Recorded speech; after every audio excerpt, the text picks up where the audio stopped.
Hello everybody and welcome to the first episode of Learning Tengwar, or Elvish as many people may know it. So I've noticed a lack of clear step-by-step video tutorials on learning the script, and so I hope to provide an easy learning system for all that are either interested in Elvish and Tengwar or just want to write their name. In this episode we shall learn the simple consonants that make up the English mode of Tengwar. And I do plan on making also one about the Quenya mode, and that will hopefully be a whole different series. But for this series, we'll focus on the English mode. And in this episode, as I've said, the consonants. So now when I say English, I am referring to the language that, yes, I am speaking, and many of you hopefully speak, so can understand me. But the first main thing to grasp is that we can use the Tengwar alphabet to write many different languages.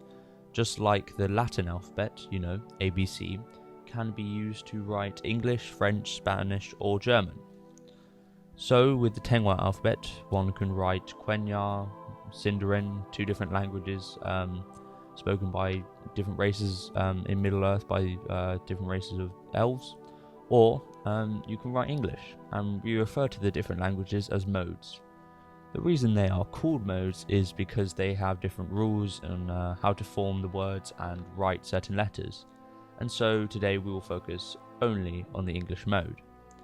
I must mention that Elvish is actually a very broad term, and so most Tolkien fans, or just generally people, most people tend to avoid saying it and would rather say Quenya or Sindarin or English. Less English actually. So there are many different forms of the English mode, and pretty much everyone who writes it does it differently, even if it is quite a small difference. And this can cause confusion, and so what I will teach today is the original mode of English, and I will show also different ways people adjust it, or two different ways that you could write it, whatever, and maybe the ways I write it. I also plan on making another kind of tutorial series on different ways of writing it, so like the way you can present it, so Gothic or quite cursive and things like that. So let me know in the comments if you think that would be a good idea. And so getting back to it, so if you are someone who is already learning the Tengwar English mode or has learnt it, then this really may be different from what you've written and what you've learned.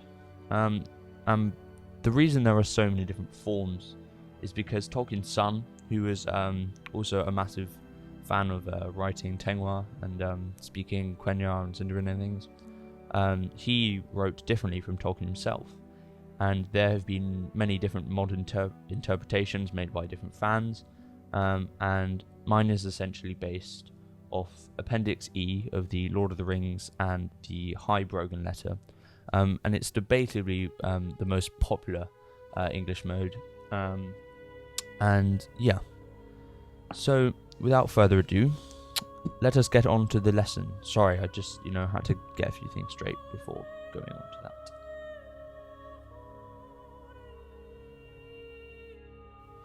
So what I'm writing out now is essentially a chart of all the consonants in the English mode of Tengwar, and there are a few exceptions, and I will just go into that in a second.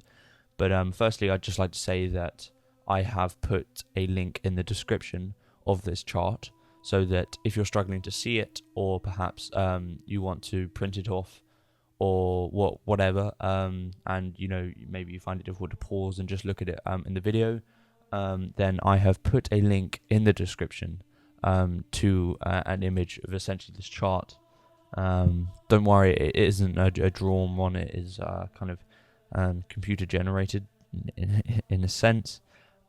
So yeah, I thought that might just help, so I put that in there. I also advise that you put this on full screen, just so that you can see the letters and the symbols as clearly as you can, and then in future you don't always get the characters wrong.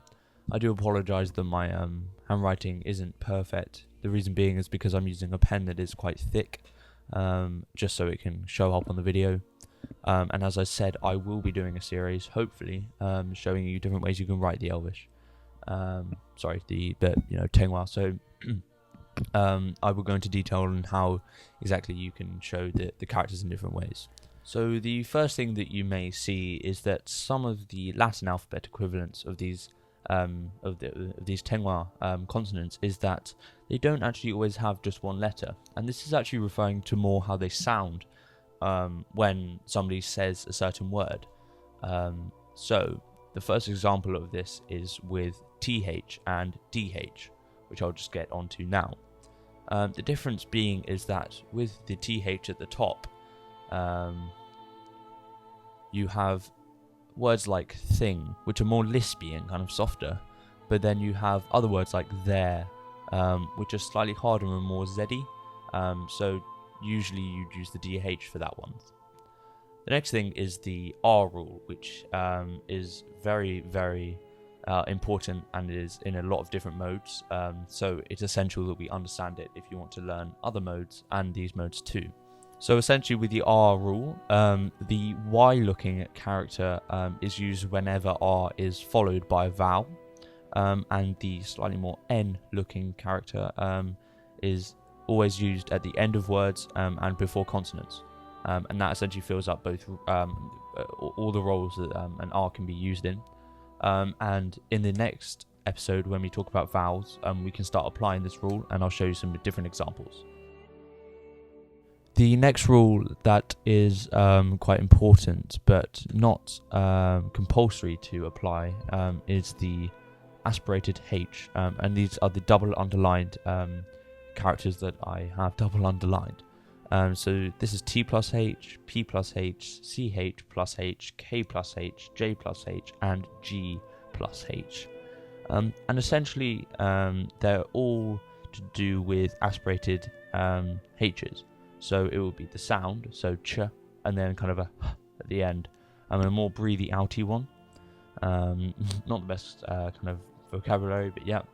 But they are not really used in this mode, so it can actually be better to ignore them. But if you want to be really strict, then please go and use them. Personally, however, I do not use them and prefer to ignore them.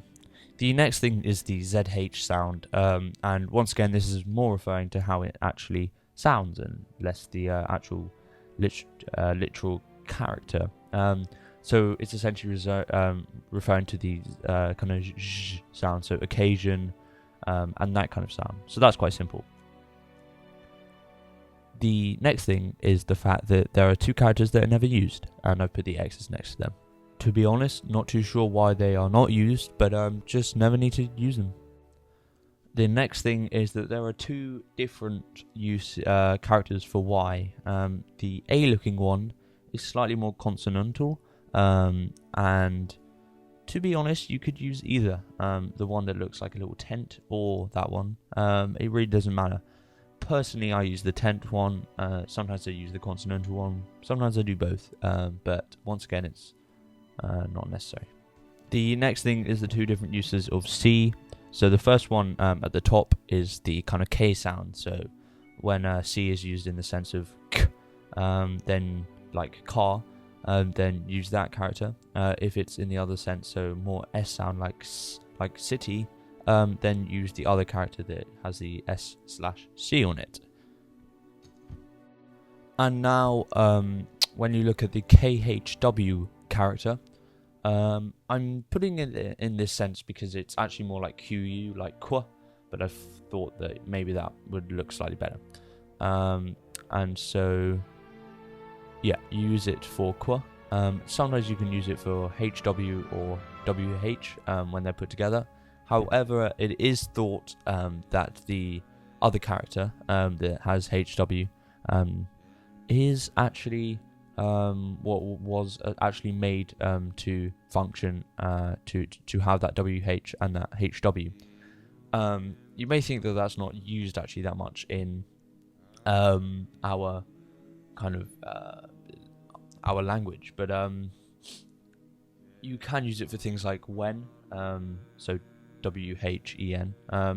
So you can use it in the other sense too, and that's perfectly fine. Some people don't do that. Some people will just use the different characters, but once again, that's your decision.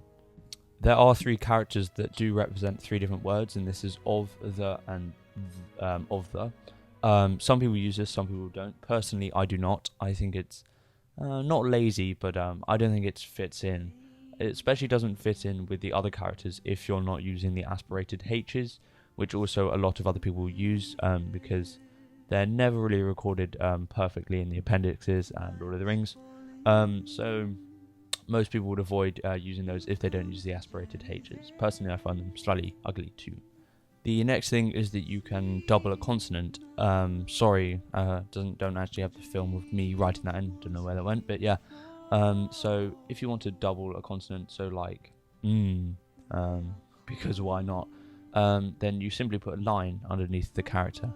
I will show you different ways of fitting it in, and different ways maybe people put it in one of my writing style videos. So yeah. The last rule that we will cover is essentially the differences between the 2 Z's. Now you can completely choose. It depends on what kind of style you want to write and how you want to make it look. Once again, I'll show the differences that they make in one of my writing tutorials that will hopefully be coming. So yeah, just a little fact. If you want to know what consonants are and what a lot of people refer to them when talking about the Tengwar alphabet, consonants are actually called Tengwar. That is the plural form when you put an R at the end. The singular form is without an R. So if you are referencing or cross-referencing with different tutorials and different PDFs and things, then they may refer to them as Tengwar. So just be wary of that. And they also refer to vowels as Tatar. And talking about vowels, that will be the next episode, how to write the vowels. So please stay tuned for that and subscribe so that you know when that comes out. And yeah, I hope you enjoyed this. It's definitely been an adventure. If there's anything you want to ask, anything you think I should add to the videos, anything I should get rid of, let me know in the comments. This is of course the first one, so I want to just make it as easy as I can for people to learn. And yes, I will be doing a Tengwar series for people who are slightly more serious or just want to learn those. So yeah, next episode will be vowels, or Tatar, as we have learned. So stay tuned and don't forget to subscribe and like. Don't worry, you're gonna be a master Tengwar soon. Ciao. We have come now to the